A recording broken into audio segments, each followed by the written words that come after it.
So, questions, debriefing on that? It seems to me that the crucible of acceptance, appreciation, witnessing, and truth-telling is just such a powerful space to be in. And that when you allow yourself to go there, create your ability to do those things with yourself or another, it's just transformational. And what seemed like a big problem can melt away very, very quickly because it's just the human stuff that created it.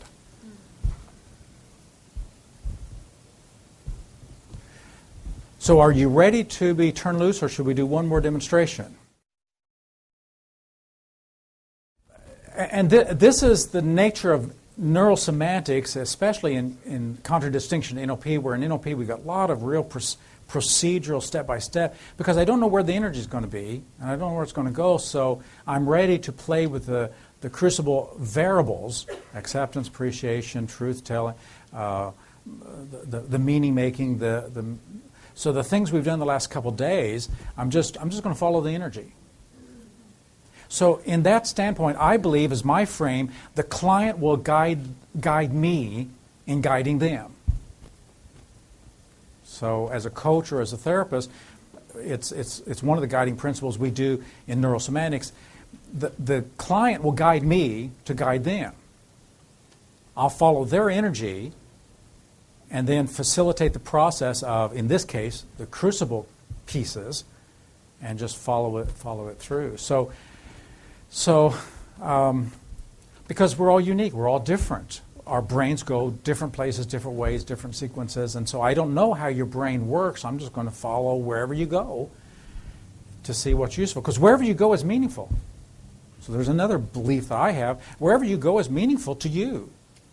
It creates and constructs your experience, and so if I want you to go where I want to go, in one way that's not very respectful, and in another way it's not going to be effective. So I'm going to go with you. So I'm going to be really watching, clear, hearing, listening to where you go, so I can follow you and then facilitate that. Yeah.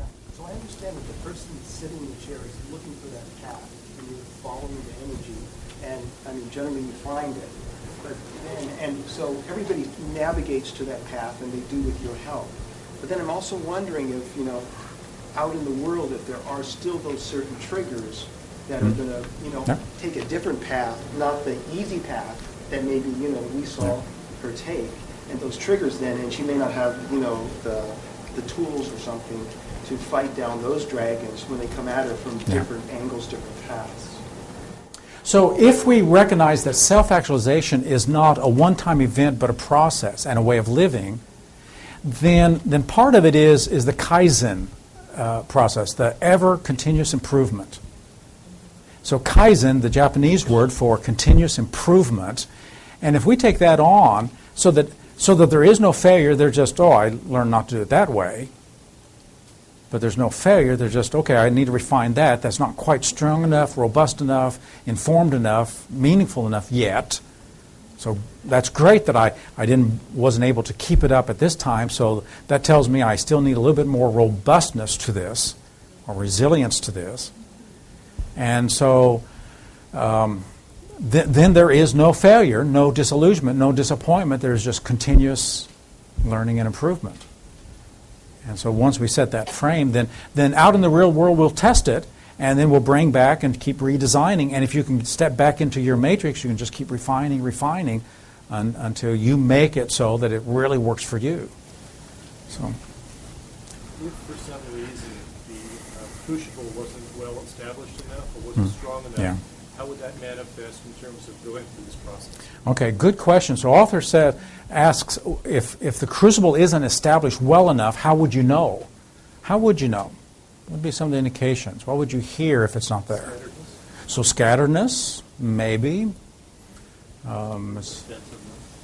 So defensiveness or judgment, if the person starts judging, then somehow they've stepped outside of that place of no judgment.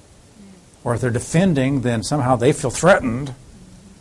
And as the person supporting that, that's where if you keep triggering these states, this space, of no judgment and just witnessing, and it's not about you. If you just keep putting that up there and re-triggering that, then that helps them to step out from that.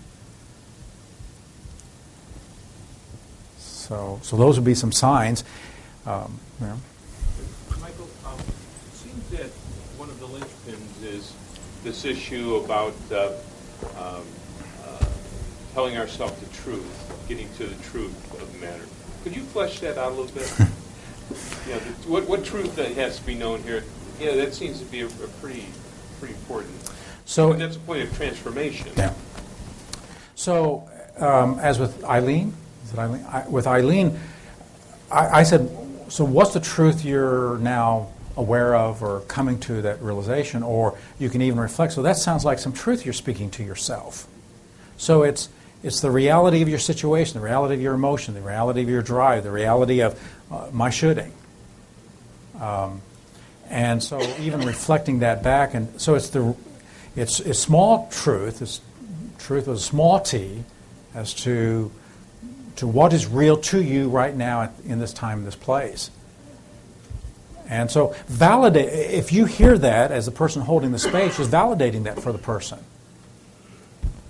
You might even say, that sounds like some hard truth, hard to accept. Have you accepted it before now? And so inviting the person just to do that is, I don't know if that... Does that use the ruthless honesty? I mean, if you're in the crucible, then you access that state, that question.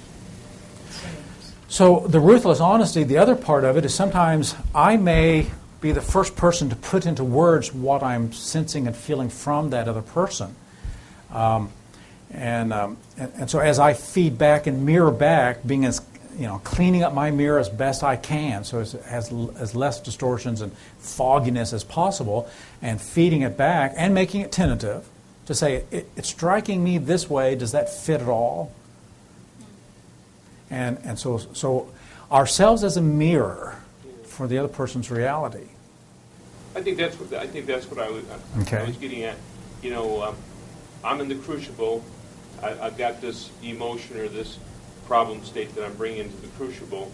And at some point, you're asking me to tell myself something that I have not wanted to tell myself, to face something I have not wanted to face, to know something I've not wanted to know. And it's at that point that I'm willing to feel enough self-esteem, enough self-appreciation, enough awe of myself, enough safety, in the crucible, that I'm going to be willing to face the unfaceable, to confront the things that I've not been willing to confront. I'm not so sure. I guess what I'm wondering is, how do I get the person to that point that they really feel safe enough, that we create a crucible strong enough for me to face the thing that I've spent a lifetime defending myself against. Yeah. Some of it is almost by the presupposition of what we're doing. That is, we invite someone into a crucible and we explain what this is, and offering a space. I usually use the word space when I'm not teaching something like this, and I'll say, I'm going to hold the space for you so that you can just be with whatever thoughts, feelings, drives comes to you. I'm going to hold this space because as you want to unleash this new potential, it's an expression of you, but it's not you. You're more than all of that. And so I'll do that.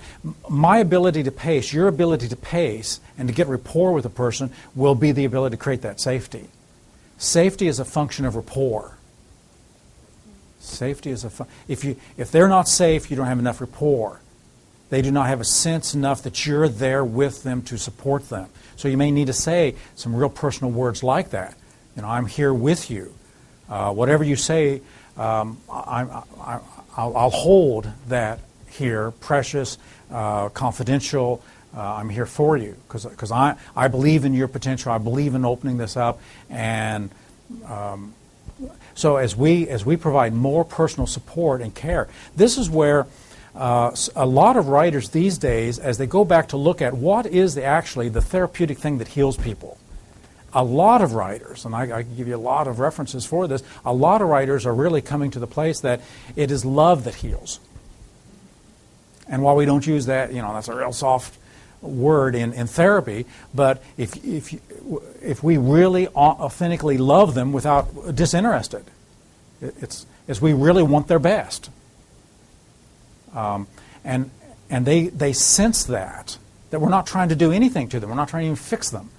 But we really want and care for them, that love is that healing thing. So that's where empathy and care, because if you think about opening your heart up to someone and being vulnerable to someone, is not safe unless you know not only do they respect you, but they really care and have some compassion for you. So that's a key ingredient here. And there's no technology for that. NLP gets close to that technology as we pace, as we look. We use the same tone of voice and posture and breathing and use words, but that's just the technology. And if you don't really care about another human being, that they'll pick that up. Isn't the crucible love? In a way, appreciation, acceptance. Yeah, it comes back to caring, to extending ourselves for the benefit of another, and so yeah.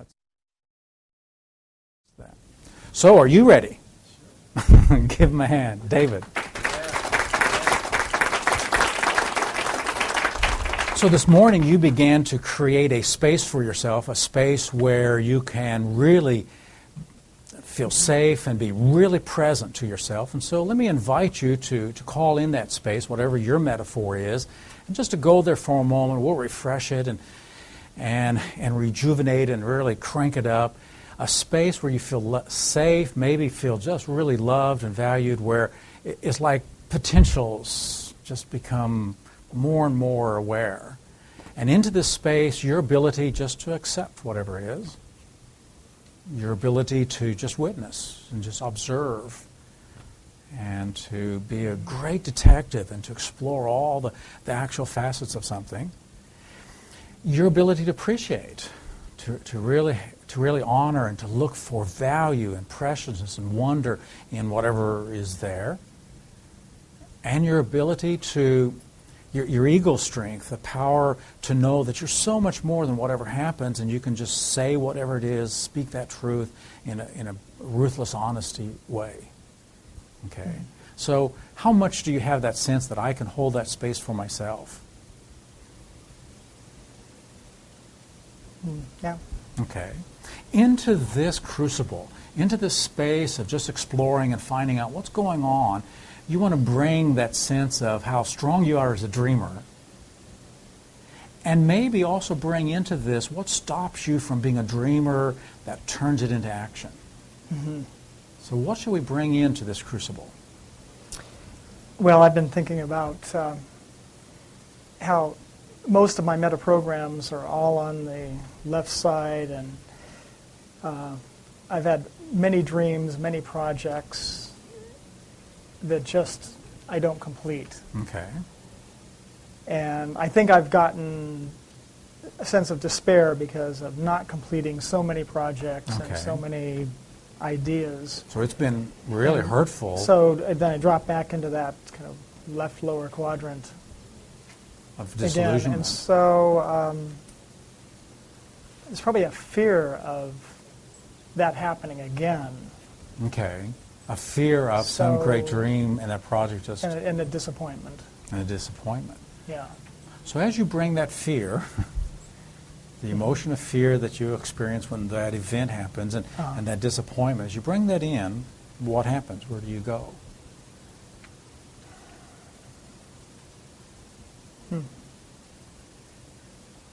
It doesn't seem as big or overwhelming. Okay. Doesn't seem as tangible, as concrete. Okay. So as you think about maybe some great dreams you had, and you started some projects and you wanted it to go somewhere, and you kind of think back to that event, and then the disappointment, and just welcoming that in. Just let's notice it and explore it, see what's going on there. Kind of like not again. Okay. So I hear that voice. Okay. This is the end result as you bring in that disappointment. If we back up to what causes the project to fall, what causes the project to not carry through with this dream, this project that you've got? maybe a fear of failure.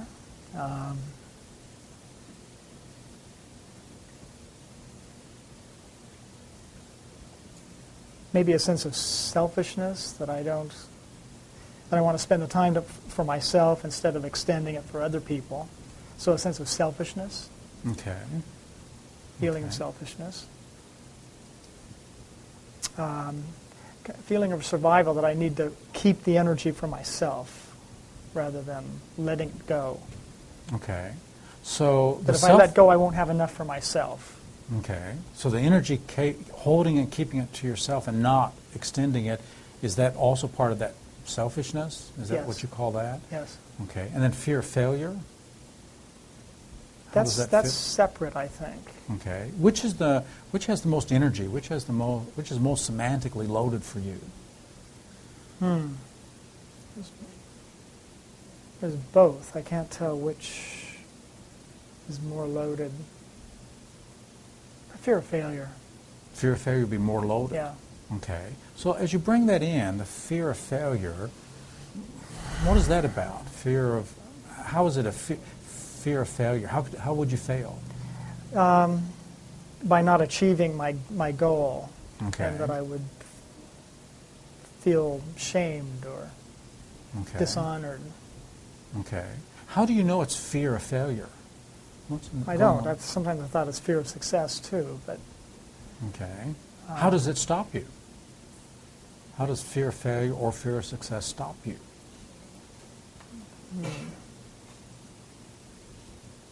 well, I get a sense that I'm so goal-directed that I lose the steps in between where I am and where I want to get to. Okay. You're so goal-oriented. So there's a goal. I'm goal-oriented rather than process-oriented. Okay. And perhaps that has something to do with my meta-programs. Okay. Is that some truth you're now speaking to yourself? When you say that? When you say I'm more oriented? Well, I just feel a gap, a chasm between the goal and where I'm at. In a sense that I can't get over it. This chasm. Okay. So how do you know that you can't get over it? I don't.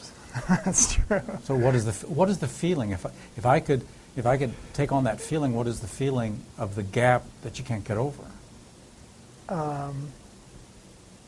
It's a feeling of a space that I'd have to fly across instead of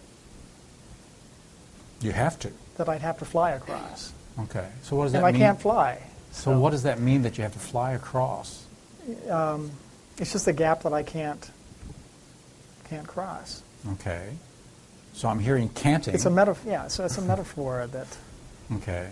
So what is it? Let's say that's so. I can either Let's, change the metaphor or get a set of wings. Or so let's say that's so. Let's say you can't get across that. Whatever. I can't get across that gap. So what would that mean? Let's say that's true for a And moment. it's humorous. So I find that statement humorous. Okay. So it's like you're stepping back and somehow it's funny. Yeah, it's an odd metaphor that I've created. Okay. Yeah. Let's just hold it for a moment because it sounds like you're escaping it. Let's hold it for a moment. Let's say it's true you can't get over There it. are ways to get across it. I could. Okay, now you're trying to solve it. Yeah. Okay. Okay. Do you have some awareness of how to solve it now? Yeah, I could string a rope across the chasm and climb across on the rope. And what would that mean in terms of practical behaviors and practical processes, as you spoke of? What would that mean in terms of processes to getting to the goal? Well, it means that I think I've given up too soon in the past and haven't used the resources, my imagination that I can. Is that some truth for you? Yeah, the truth that I've given up too soon in the past. So saying that and kind of putting that out on the table, what are you aware of now? Possibilities. Okay. What can you appreciate about that realization? I've given up too soon. What can you appreciate about that? What is the value that you can take and now integrate to transform something that will enable you in this process?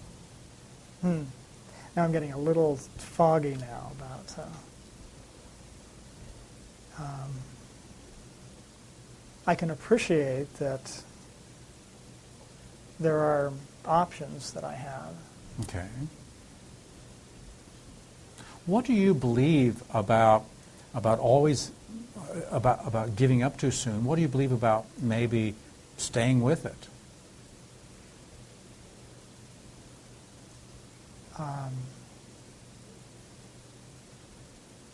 That it's not a hopeless situation. Okay. I mean, that I can stay with it. Okay. So that sounds like an identity statement. I can stay with it. Mm-hmm. Do you believe that? Yeah, I do. Okay. Now I feel like I need more motivation, though, to stay with it. Okay. In staying with it, do you have the resources? Do you have access Oh, yeah. with your imagination, Got the plenty of resources? resources, So it's yeah. not a matter of resources. It's a matter of motivation, I think. So tell me about that. What does that mean? What motivation do I use to stay on a project long enough to complete it? Okay. So, I mean, I can create motivation, too. Okay. So you believe that? You believe you can create the motivation? Yes. Yes, I do. So what would take something and what would be the motivation? What would most highly motivate you? To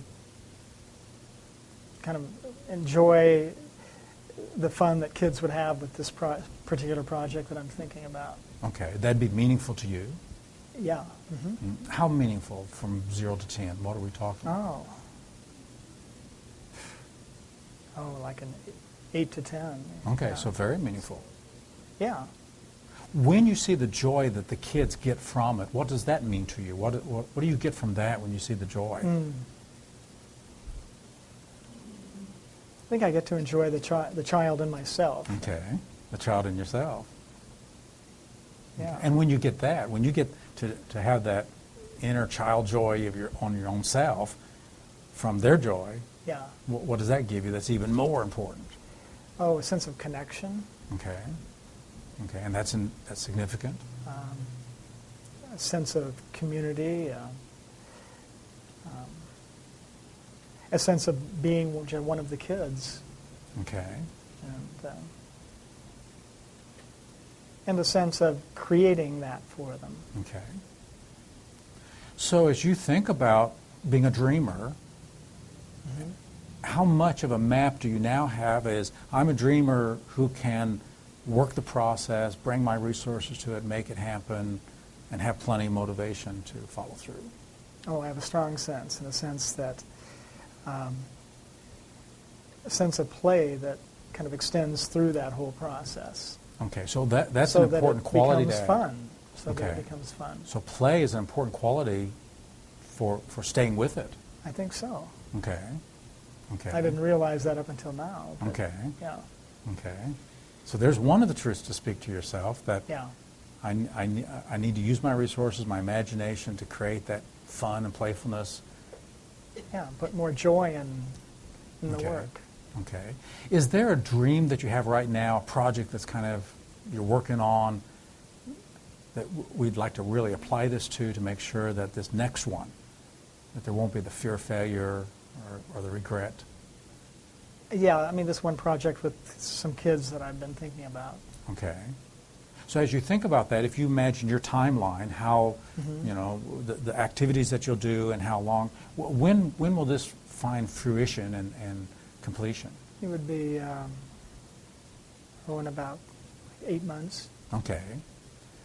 And so you got the dream, you've got all the things, the meaning of it. As you think about those 8 months, are you able now to kind of sequence back the process you'll have to go through as steps and stages? Yeah. Mm-hmm. Okay. As you think about that, are you the kind of person who can have fun completing that process? Sure. Sure. Okay. Any other resource you need to bring right now as you make this map for this process?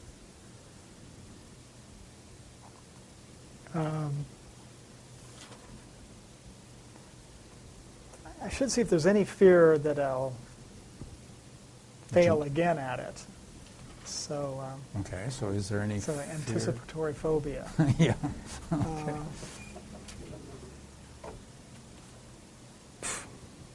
so what? What if I do fail again? It doesn't Okay. have the emotional charge on it that it had before. Okay. Okay. And fear of success. Is there any fear that you might succeed?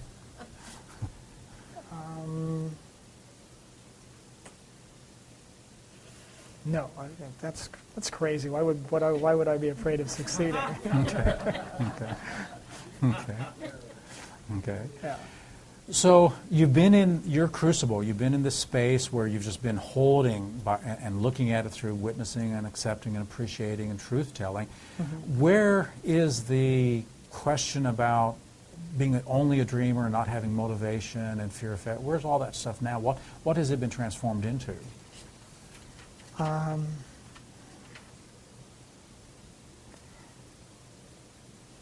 of looking forward to it. Okay.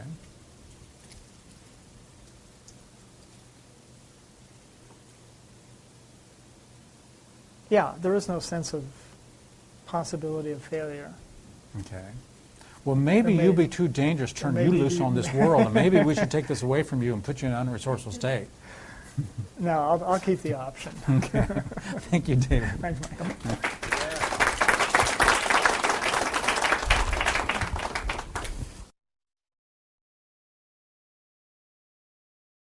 So, comments, questions?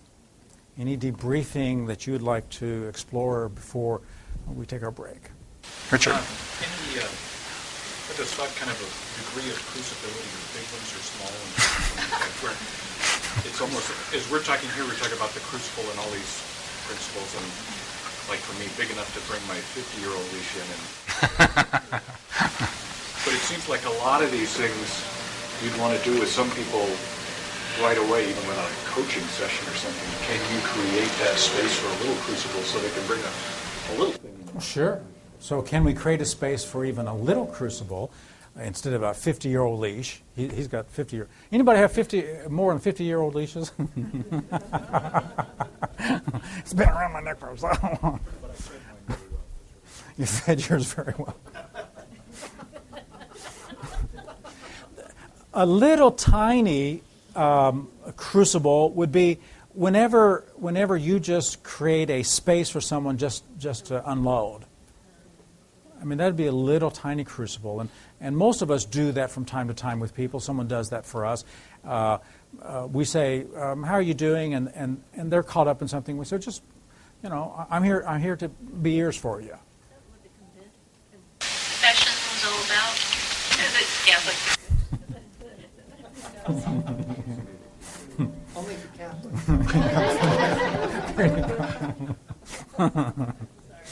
So it is, anytime we bring just acceptance to someone, we're doing a small one. And so there can be a little small crucible in that sense of exploring and just accepting and witnessing. Part of being a friend. So we're going to take a break, and after the break, I'll invite you to get with someone, and once again, we'll spend 20 minutes of you bringing something into it. I'm going to be walking around, and some of the other, maybe Kat and Rich can be available too, so that if you get stuck with something, just signal us and we can facilitate this process. I would recommend, don't bring, if you got any dragons or any of these, don't start with the biggest, worst, terrible thing that you can think of. Think of something small and simple to learn the process. And save the big one for tomorrow. Okay, so let's take a 15-minute break, and when you hear the whistle...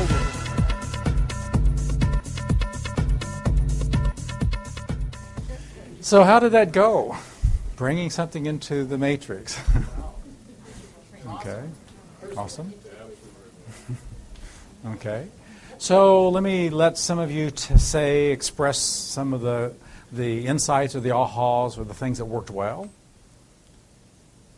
So what worked well? What did you learn from it? The stated issue sometimes wasn't necessarily the one that Okay. where we ended up. Okay. It was the underlying cause of what was Okay. what the problem was. Okay. Did anybody else find that the stated issue, what you started with, wasn't really the issue, and that it might have been the trigger, or what was in consciousness, but what was the meanings that was really driving it was something different. Okay. Merle. The ruthless honesty and the acceptance made it safe and like a lot more clear. Part of what I worked on was something that I've had a hard time getting a grasp of, and so it's been very vague and keeps moving, and it's just like kind of unfolded in that space. It just kind of dumped out, and there it was. Okay. Okay. So the sense of safety, did everybody have that with your partner, a sense of safety? Because that's really, really critical. Barbara? This is funny because I was working with somebody whose situation that he was describing was a very complex political business thing. And I realized I couldn't understand the problem. And I just kept following the process. And he solved the problem. And he was happy with his solution. And I still had a bigger problem. Meta high five. That's called successful.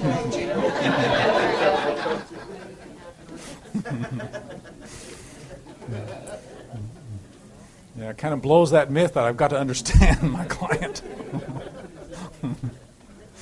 Okay. Other insights or awarenesses that you had as you went through the process, either as the person holding the space or the person experiencing the crucible? Okay. Judy, you've been volunteered. I experienced something similar, that if it started slowing down, it was usually because I was trying to take ownership of the process and it felt like I was failing. And as soon as I backed off, it was like, oh no, Crucible doesn't care. Okay. So as we hold the space, we have to just witness. And sometimes when we use our ignorance, our tool of ignorance is, I don't get this, help me. And they clarify and clarify. It might be clear to them. We may still be unclear, but we're just letting them discover the resources and the awarenesses. Okay. Something that I think is helpful for me is I'm a holistic nurse, and I purposely had to stop and create with my attention the healing space. And I do that in my office too, but it's that conscious, I am here and I'm creating space, which is where that crucible is held, which brings that love and that affirmation in that you were talking about earlier. So I find that works very well for me. Okay. So what's my intention of doing this and getting in touch with our intention of being helpful, our intention of being present, our intention of bringing healing influences into the context of it, and so getting in touch with our intentions of caring and being supportive. Okay, there was... Donna, in order for me to work through my piece, I had to get in touch with my inner child. I had to give him permission to do something. And that just brought out a whole wave of emotional aha and connectedness and opened up a whole bunch of doors on a piece that I need to take care of for a long time. Okay. For me, the act of receiving witnessing and the other person setting the space created a situation where I was less likely to go to my polarity and resist. So it was easier to take responsibility. Okay. And my transformation was transforming an emotion into a higher state and seeing it from a different perspective, which was really cool. Okay. Yeah. Okay. Okay, thanks. I've been getting, and I've known it for a while conceptually, that I'm not my emotions or my failures or successes. But it really, I was telling partner that I'm really starting to feel that I have the inherent value, no matter whether I have the strengths or non-strengths or stuff, and to really know it experientially rather than just conceptually. Okay. It's nice. Okay. did you bring what is preventing the full unleashing? Because that's what we're pulling into the crucible. What holds you back? What prevents you from being fully and completely you and unleashing some potential? What is the interference? And if you did that, did you feel like there was a change, there was a transformation? An emotion might have moved into a higher level emotion or a different emotion, or what had been an interference now became an opportunity or some kind of a building block. Because that's what we're using this for, that inside this, it's a crucible of transformation. Okay. Any troubleshooting with any of it? Or Well, a couple of things, answering both of those. When he was doing the process and I was leading the process, there were certain times that I was like, I don't know if this is going to work out. And I had the wherewithal just to keep going, keep going with it and see where it goes and see how it goes. And it worked out great. okay. And the reverse side of it was that what I brought into my space was procrastination. And what he finally did is he said, what's behind this procrastination? What's underneath this? And what I just immediately just came, this sadness, this anger, and then I got this resentment. And he said, now what is that about? About what? And I was like, and finally what I really got was about how life hadn't worked out then. And that in fact, life was actually about to work out now, but I was sitting here still playing with then. Okay. And having this emotion. And he said, so how could you unleash? And what it was, I saw a leash around my neck, tied to this thing, and I just undid the leash and took it off. And he said, now what physical action could you do? And I just took it in my hand and I threw it. And I immediately felt it let go. So that it's like it really worked for me. Well, meta high five to both of you.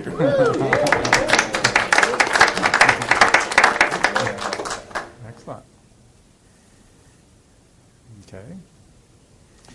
So as you enter into a crucible with yourself or with someone else, and we start looking at whatever that is, and then whatever frames, whatever matrix holds that in place, what we believe about that, and exploring, and then doing a checklist. Did anybody do a cognitive distortion checklist with the frames, just to say, maybe here comes the truth that you speak as someone who holds the space, as a coach, as you say, that sounds like some overgeneralizing, or that sounds like some awfulizing, or is there any of that going on? So that's part of the truth. Sometimes we reflect back as we move up there just to hear what's holding it in place. That's where the cognitive distortion checklist could come in. As well as going up and then asking, as you step back from that, does all these frames about that, does this serve you well, and do the quality control over the kind of framing, meaning-making beliefs that has held that in place that somehow now is creating the interference and creating the leash to prevent the unleashing. So that's where some of the things we did yesterday, you can climb a meaning ladder inside this crucible with that person so that they can become aware of how they're doing things and what things mean to them and discovering things. So what we did yesterday, we can now bring in, and especially at this appreciating level, because that's really asking the meaning-making question, what can you appreciate about this? What can you appreciate about all that you've been trying to do? What new meanings could you bring to this that would be transformative? And of course, by just asking those questions, they are presuppositional questions of your ability to find your resources, find your solutions, and to make that transformation. And what we do with the Crucible is really create a context with these resources. And that's this process of just holding it. So that one of the metaphors that Carl Rogers used and Maslow used and then really got into the human potential movement was that change is organic. And both of them used many examples of just organic life, how that life will find a way to express itself.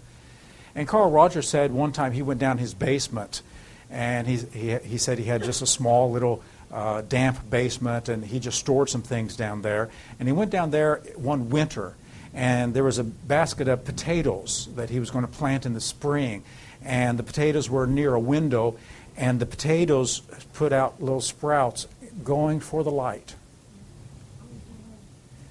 And he said, life will find a way. Growth is organic. It's built into our DNA to become, to express, to develop. And so that organic nature and believing in that, this is that believing people have resources. People will find the best way if they have that choice available. Now, I think they took the metaphor too far. Because what Carl Rogers then did, and this is where I would have a real complaint to him, as he took his authenticity, his accurate empathy, and his unconditional self-regard, positive regard, he said that's all we need to do, and we need to keep our hands off of it so much that the process has to be non-directive. But my belief is, and my observation of people is, sometimes I need a little direction. Sometimes I need a process, a step-by-step process. And if I do it non-directive, if I keep my hands off of it, maybe the growth, like those potatoes, to take his metaphor, they're not supposed to be planted in the basement. So those potatoes will not develop like if you took them and cut them in pieces and put them in the ground. That sometimes I need to be directive with the environment, the context, and bringing in some of the things about human development and growth, especially when we grow to the higher levels.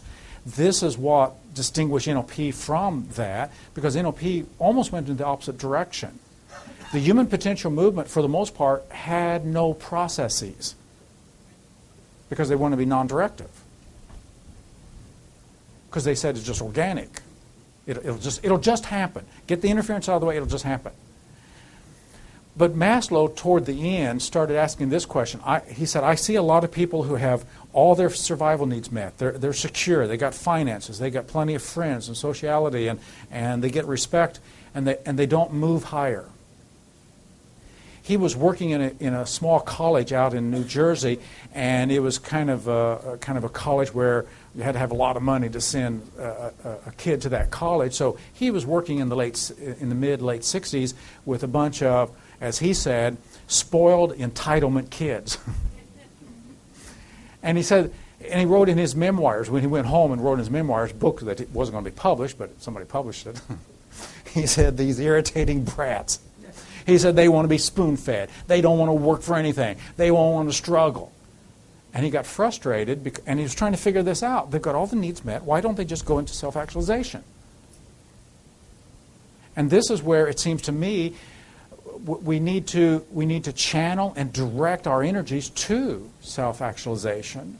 Because if we don't know it's a possibility, then we'll just stay at those other levels and never move on.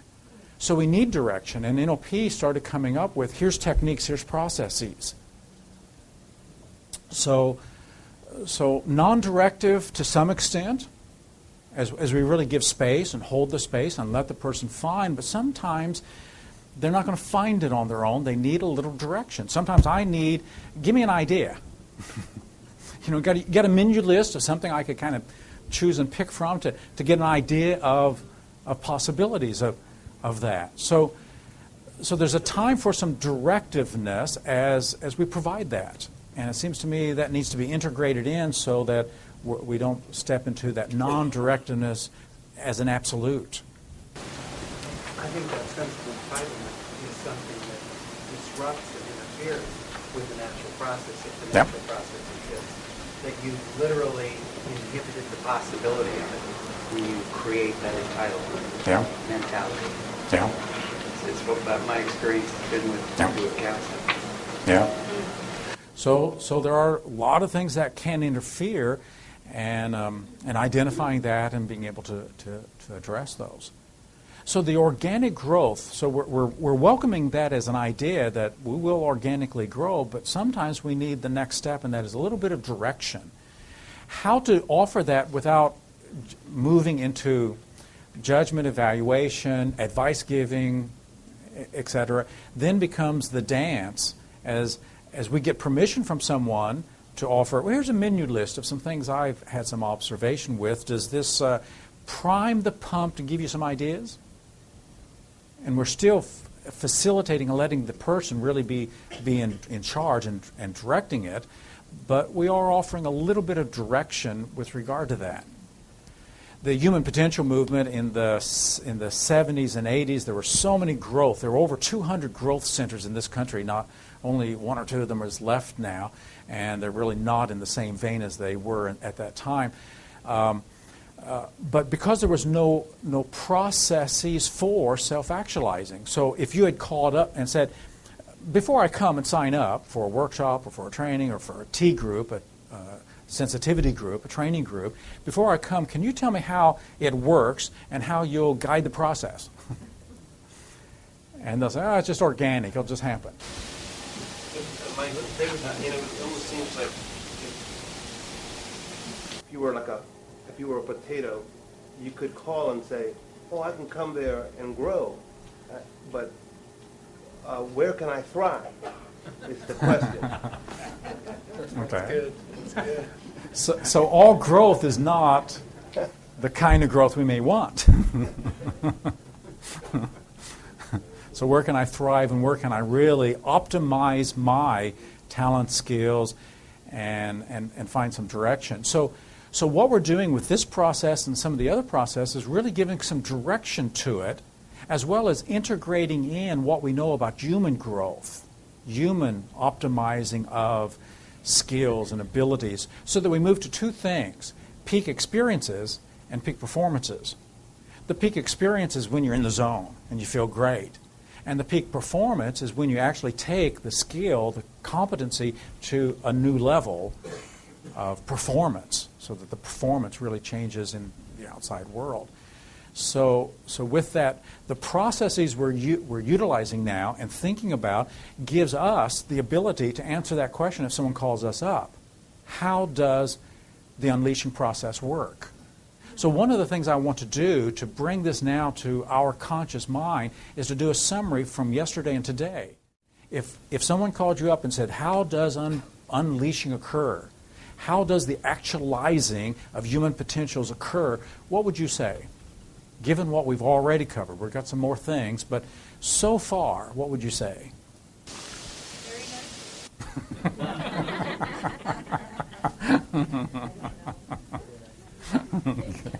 Establishing a safe place to discover things that are maybe slightly below the surface, and then through a series of questions, stepping through either different possibilities or at least a process that reveals those in some sort of a fashion. Okay, excellent. So creating a safe place. Creating a place where we can explore what's below the surface, what's above the surface, and looking for resources. So there's three answers. And if they said, well, how would you do that?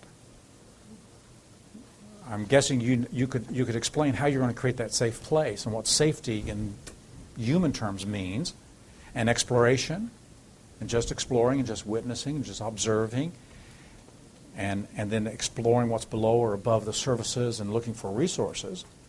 So those are three answers to the unleashing question. What else would you say? Merle? Providing a mechanism to be a cause in my life so that I take ownership of the means of it. Okay. Have flexibility to create new ones.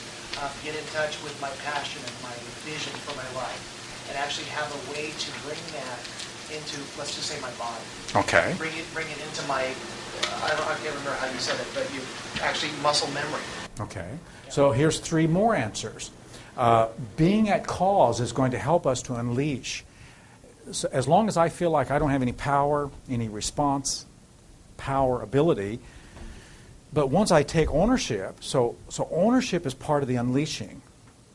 And so as we answer these questions also, we're beginning to create a checklist of how well a person is as a candidate for working with. So being at cause, taking responsibility for the meanings I make. So unleashing is a function of meaning, having some great, inspiring meanings. You can't unleash if it's not connected to something significant and meaningful and valuable. So creating and taking ownership of meanings, and unleashing is not only a performance of ownership and meaning, but it's a function of integrating and embodying the meaning, so I can feel the meaning inside my body. So that's part of the answer too. And if somebody asks you, how do you do these things? How do you take ownership? How do you find meaning? How do you embody meaning? Then as the things we've been going through hopefully gives you some answers to that. So that we can answer that question, how does the mechanisms of self-actualizing work? So we got 6 pieces of it. Anybody else? If someone asks you, how does the self-actualizing of potentials work? Can I ask a question instead of a... I'm kind of confused about this one thing, which is the purpose of the crucible. Is it primarily to resolve issues, or is it also about installing resources or direction or... Okay. Well, both. It is about both. It's about both. I think of it as this is one of our tools. One of the tools is going to be the space that we create wherein organic growth can grow and directed growth can occur. This could just as easily say, all right, where are you trying to go? What are you trying to accomplish? What resources can we install in this crucible in order to make that happen? Yeah. Okay, all right. Yeah. Okay. I think we should establish that the first step is to ensure that you have the self-esteem and resources to ego strength to be able to do this process. Okay. We have steps to assist you in making that happen. Okay. One of the paradoxes, and sometimes you might get this if you start using self-actualization as part of the framework and the structures in which you work, is that some people, when they hear any word with the word self in it, self-actualization. And so there's been a lot of accusation that this is just egotism, this is just selfishness, this is just... And so the story goes. But here's the paradox, and what Jim just brought up is that actually, as we just make this assumption, I'm a human being and I count, and I don't have to prove anything, what I'm actualizing are the skills, the competencies, the ability, the things I have to contribute to enrich the lives of other people. So I'm actualizing potentials of me more so than me. In fact, the more I do that, the more I just get lost in self-forgetfulness and the joy, and I have that experience of transcending the self. So there's one of those paradoxes. So part of the answer to how does it work, well, as I just assume my value and your value, then we go exploring the deepest part of your core, what you can be about and unleash. We go looking for that because now we're free to do it and don't have to prove anything. We get to express everything. And so the positive regard is not the end result. It's a tool to get there. And we do that in 1 second. We just declare that we are of value, and now what value can I add as I reach out? Those of you who get actualized, and if you don't get actualized, just go to our website neurosemantics.com, and on the left side you'll see on the left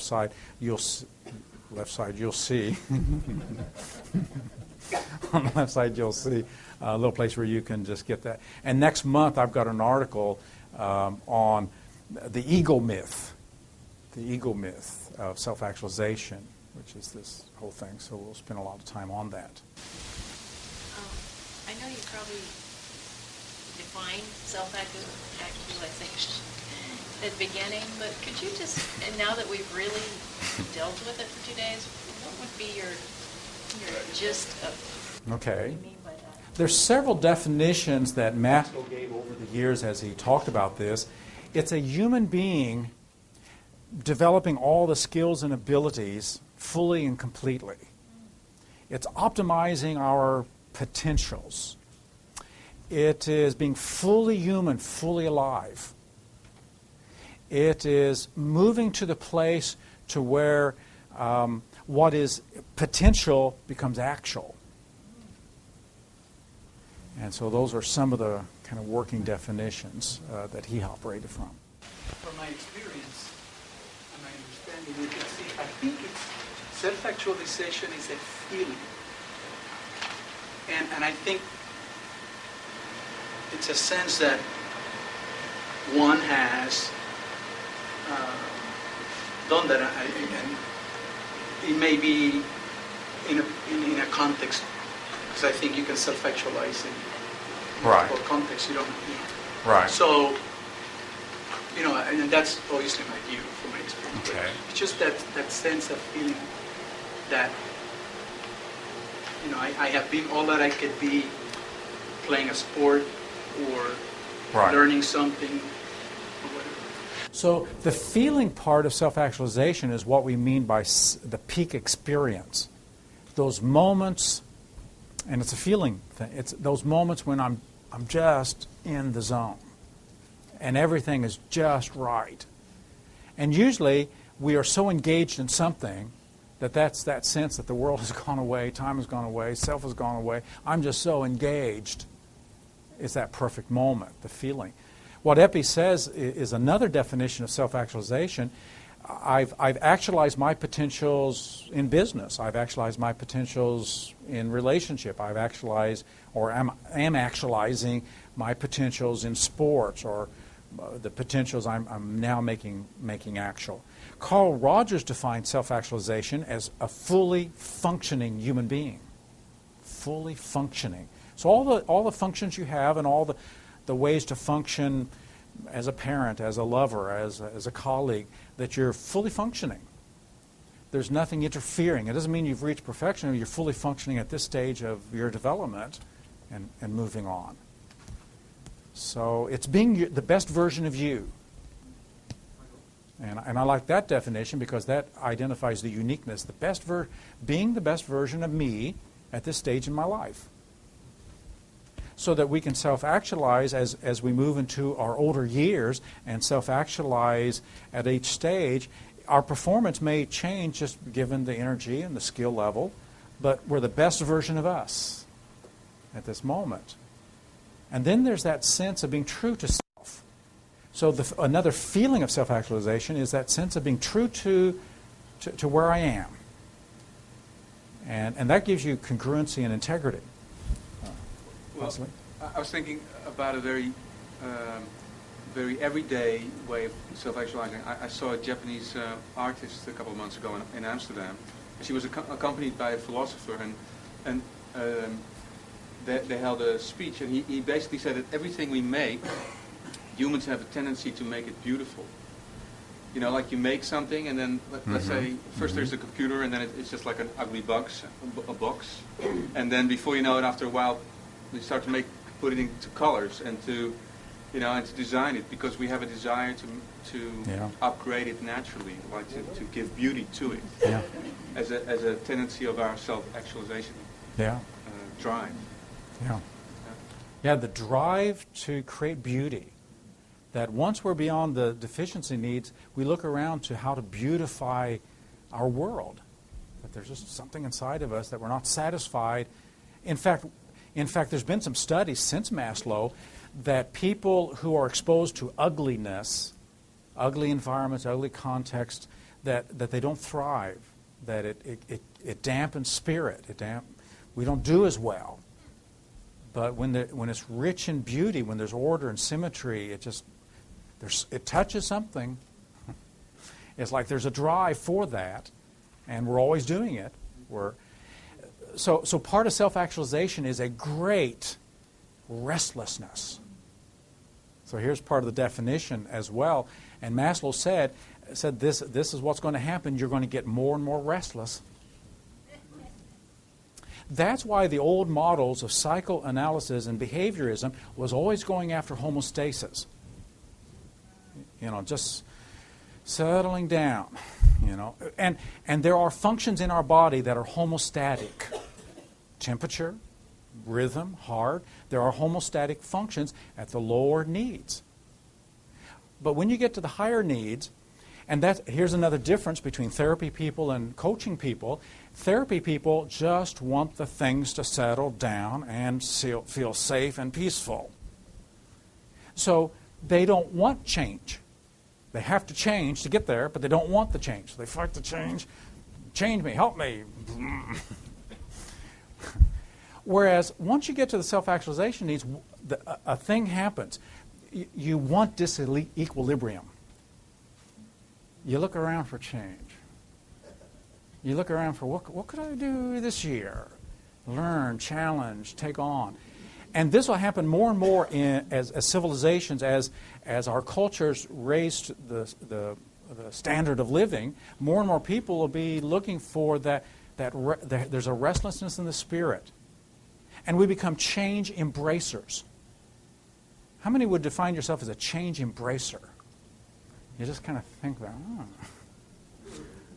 Well, this is a different stage compared to this. As long as there is woundedness inside, you're wanting it to settle down and just get some peace. Once you got the peace, actually you got the peace that you have with this, and now it's like, okay, I'm ready for life.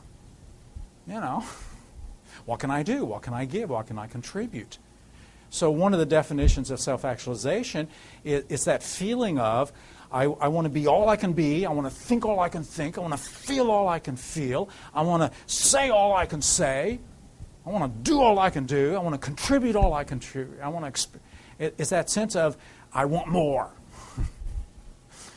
Everything is not enough.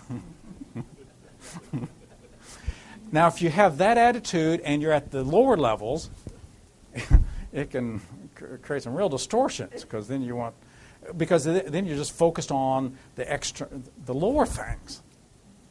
But when you get up to the high, you can't get enough beauty, you can't get enough truth, you can't get enough order, you can't get enough contribution, you can't get enough love, because the more you get, the more you got to give. And that's at the level of self-actualization versus the level of trying to become okay. So therapy is all about getting to people to where they're okay. Always love what Richard Bandler said. I feel okay. Where do you feel okay? Because now I'm up to average. But after you have, you settle down, be with that for a little bit, then it's like that restlessness starts. And there is in human nature that restlessness, because you get anybody beyond those lower needs, and now it's like, okay, what is it all about? And then we live by meaning, and this is where some of the pathology, the meta-pathology of modern culture, in the valuelessness and the meaninglessness, and trying to find that, but if you try to find in the lower needs, so I think this, in my opinion, of the stuff that's been on TV with Anna Cole Smith stuff, is a great example of meta-pathology. How to live your life so superficially and shallow and not, contributing anything and living for me. We need that richness of meaning. Otherwise, there's that. So you all know the statistics. There are more dentists who commit suicide and doctors and psychiatrists who commit suicide. People who have plenty of money, plenty of friends, plenty of recognition, status. So one of the occupational hazards of a high standard culture is that if we don't get some really rich meaning and self-actualize and move into self-actualize, suicide then becomes much more prevalent. So what we're doing here, as many cultures are raising there's going to be more people at this level who need to enter into self-actualizing as a lifestyle and a way of being.